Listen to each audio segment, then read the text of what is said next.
VOTV, Voices of the Village podcast, where change starts with conversation. We're back with candidate for State Senate, Georgia, District 42, Pastor Eric Lee.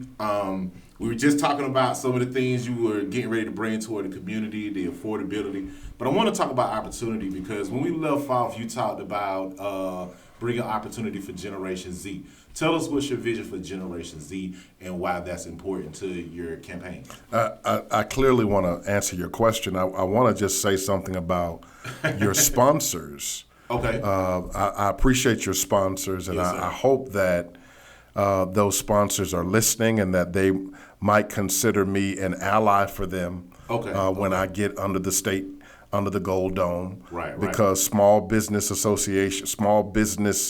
is the backbone of Henry County, the backbone of small communities like ours, and we want to take the obstacles away and to deliver to them the kind of workforce that's going to be impactful for them. And so education and small business development kind of go together. Generation Z, I mentioned that you're at the age of 40 now before you can afford a home, and the average home I know in the Atlanta metropolitan area is about $400,000, which is unthinkable. I bought my first home for about $105,000 27 years ago, and so we have a generation of people who are going to college, who are getting degrees. African American women, shout out to you, are some of the greatest educated demographic of our community. And we saw a loss of 300,000 jobs during the Doge assault beginning in 2025 with the new Trump administration. And so we've got a number of young people who have a wealth of talent, who have a wealth of knowledge and degrees and expertise to share with lesser places to be able to be gainfully employed. Yes, sir. And I just want to remind people that, I'm 54 years old. 27 years ago, my wife and we had degrees. We had a 6-month-old child. Wow. I was living with my parents. Okay. And I know that there's a generation of young people who are having to live with their parents. Definitely. Not only were we living with our parents, we got food stamps. Man. I was a recipient of food stamps. Okay. And bought my first house in the same year. Wow. And that's the kind of turnaround that we're going to need some programmatic initiatives to bring back into Georgia. I think we're going to have to see a cap on the number of corporately owned real estate spaces in our counties and in our state. We're seeing that number go up around 30% in Atlanta, and it drives the cost of housing up exponentially. We can't privilege the corporate to the loss of the community. And again, that's the building block. And I hate to see all of this rental space become the primary source of housing for our communities, because in those cases, oftentimes, we don't see the community buy-in that's necessary for us to be better. And again, I'm running to make Georgia a better community. And so I'm excited about partnering with public education. I'm a product of public education. My mother was a special educator. My wife is a special educator. She's a speech therapist. Yes, sir. Got 20 plus years in Newton County, and we're seeing this silent siphoning off of public education funds. And so I think it's a false choice to think that we got to defund public education in order to make life more affordable for our seniors. Yes, sir. I think we can do both. Absolutely, I definitely agree. I think we can do both. I definitely agree. And helping, if you make public school weaker, you're sacrificing your future. Most and I can't say. Just yesterday we had the superintendent of schools in Rockdale County at our church, and she asked us, and I echo that, that adults have to be invested.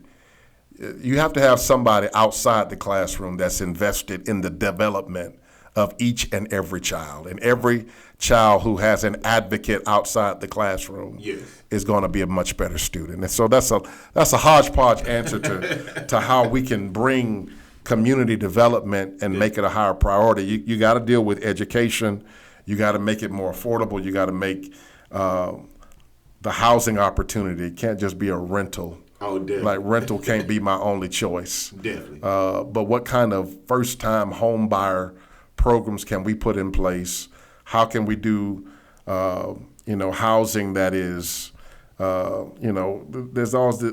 this notion of affordable housing being cheap housing, and it doesn't have to be that way. Definitely. Things are scarce because somebody made a choice. The reason why we have a surplus is a choice. Yes. Things can be made in abundance. Okay. And when things are made available in abundance, it brings the cost down. But people who make a lot of money on scarcity are going to always fight when you're trying to provide it in abundance. Yes. When I get to the Dome, I'm not going to forget people who are struggling. I'm not going to forget people who are getting caught up in the poverty cycle because the poor oftentimes, most times, don't have the lobbyists. There's no lobbyists for the poor. Definitely not in and that's why I feel like it's important to get a pastoral presence into the Dome so that in those committee conversations that we're not forgetting people who are struggling in this economy. Man.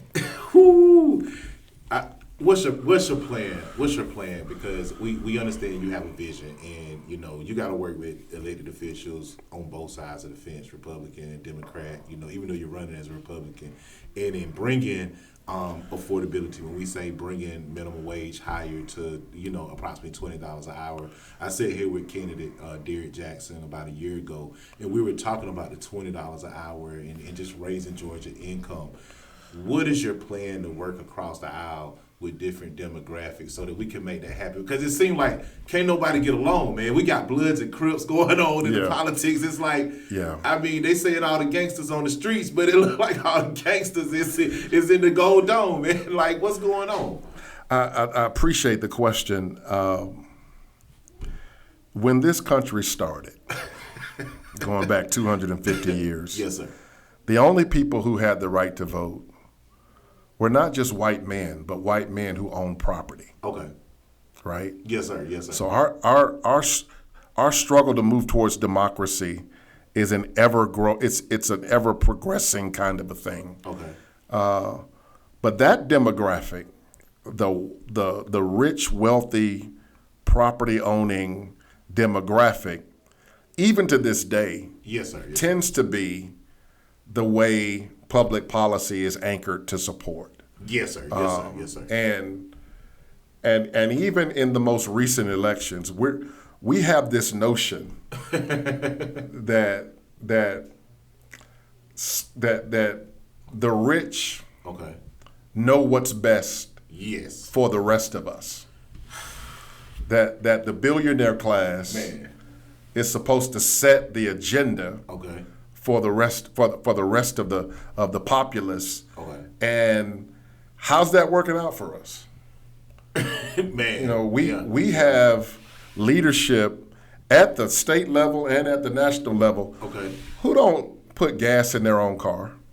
They don't shop for their own groceries. Correct. They don't know what it's like to have to apply for a small business loan or even they haven't applied for a mortgage in several decades. And so this whole notion that if we just turn it over to the billionaires because they're great business leaders, they're going to run the country like a business. Yes. And that's going to make it better for all of us. Trickle down has failed us. Definitely has. It has failed us generation after generation after generation. In the Reagan administration, it failed us, and it's failing us now. Right. And we've had leaders who are telling us hey, I got billions. If you just listen to me, then I'm going to make it better for everybody. And that just hasn't been the case. And now even in the state of Georgia, we got a man who came out of nowhere. Yeah. Who's never held public office anywhere. Zero. But because he's able to self-fund his own campaign, yes, he leapfrogged. And now, some people have kind of, made it a self-fulfilling prophecy that he should be our, but we've got to begin to see it differently. Absolutely. And we've got to be willing to value leadership and voices that don't have 6 or 9 zeros behind their names. Yes, sir. If this generation was looking for Christ, they wouldn't have chosen the one that I served, because he was born into poverty. It came in on the Daunting.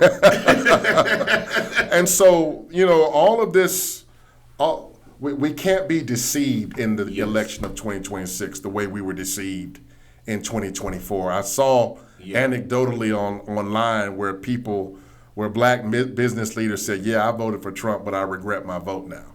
I've definitely seen that. Because we thought he was going to be the business leader. Yes. And he's probably doubled his own net worth. Yes, sir. At the expense of the country.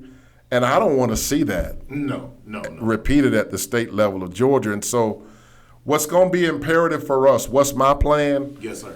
Is to make sure that we got to vote them out. Okay. From the top of the ticket all the way to the bottom. Yes, sir. I'm asking your viewers to not just vote for governor and not just vote for Ossoff in the state senate or Keisha at the gubernatorial level. If we get Keisha to the governor's mansion, Keisha needs a Democratic Senate. Yes, I definitely. She needs a Democratic state legislature, and so you can't afford. If Ossoff gets 10 million votes, Keisha needs to get 10 million votes. Definitely.